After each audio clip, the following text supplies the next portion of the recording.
Турция, нейният геополитически ред съвпада с този на Съединените щати. По този начин се постигат каскада от цели и каскада от задачи. Не само на единствена. Тя се изразява в следното. Всъщност в момента наблюдаваме допълнително отслабване на единствения възможен конкурент на световния хегемон на Съединените щати. Това е Европа. Европа при всичките и кусури действително е единственото място, единственият континент, единственият икономически, социален и цивилизационен център, който може да зададе алтернатива. Тази алтернатива трябва да бъде изрязана из корен. Това, което ние в момента наблюдаваме, е подмяна не просто на икономически и социален модел в Европа, а подмяната на цивилизационния модел на Европа. Да, всъщност това, което е най-важното, господин Попиванов, е какво се случва с тази Европа, не само защото ние сме част от нея, а защото тя действително е носител на един модел, или поне беше до сравнително скоро, на един модел, който се стремеше да направи колкото се може, доколкото това е възможно, повече хора да живеят по-добре, така най-простичко казвам. Сега обаче се получава така, че дори в Европа навлиза този модел, в който не е важно колкото се може повече хора да живеят по-добре, важното е там процент да живеят колкото се може по-добре, останалите да вървят по-дявол. Защото икономическата интеграция изправи решаващо политическата интеграция в Европейския съюз. Политическата интеграция ще трябваше да обедини около взимането на някакви решения европейските народи, докато икономическата, напротив, събаря бариери, намалява властта на представителните институции и позволява, така да се каже, на големите корпорации да използват много по-голям ресурс с много по-малко ограничения, отколкото това е било до сега. Въпреки всичко това, което аз повтарям, че на твърде много места в Европа има съпротива, което не винаги е много ясно формулирана. Ние нямаме, както в 19 век, от Френската революция насам, последните 220 години, нямаме, така да се каже, готови, стоящи на пистата идеологически проекти, които да бъдат заети. Напротив, идеите, визите за бъдещето са силно изостанали спрямо социалната практика, спрямо политическата практика, но въпреки тази неосъзнатост, все повече европейски страни, все повече се формират и политически сили и движения, хора, които не приемат точно това развитие на нещата. Много може да се критикува сегашния отново премиер на Гърция Алексис Ципрас за това, че излъгва своите избиратели и така нататък. Той има една огромна заслуга пред демокрацията.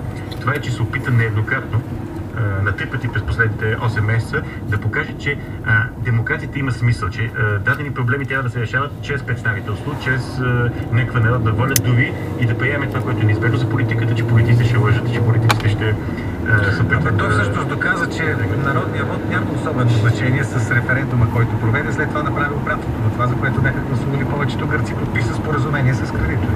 Другото е важно, че тези тенденции, които се появява през последните години с кредиторите и така наречената тройка, тези тенденции, тя вече окончателно се опитва да се отърве от идеята за демокрация и представителство. Например, когато има криза в Македония, се появяват активно гласове, че трябва да се въведе едно правителство, което е експертно, което не се избира от никого и което да демократски да властва.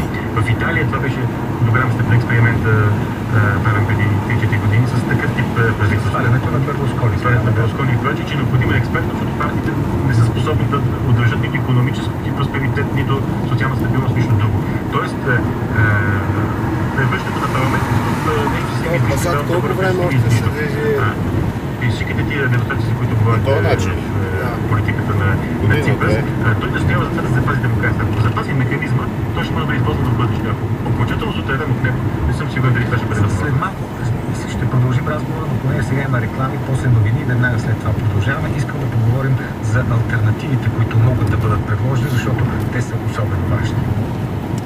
Volkswagen бе, норми. Еконорми.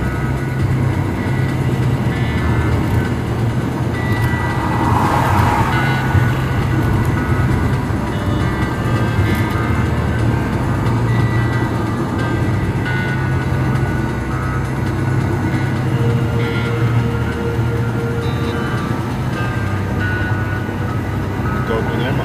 С нощи къде беше така.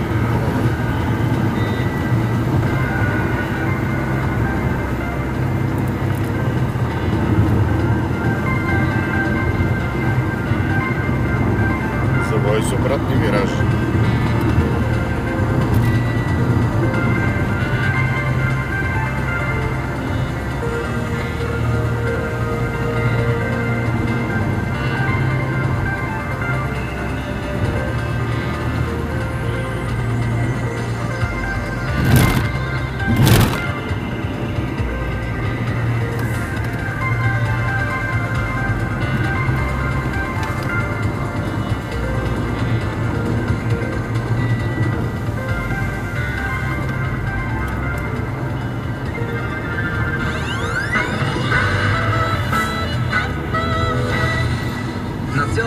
преобладава облачно време. Очакват се превалявания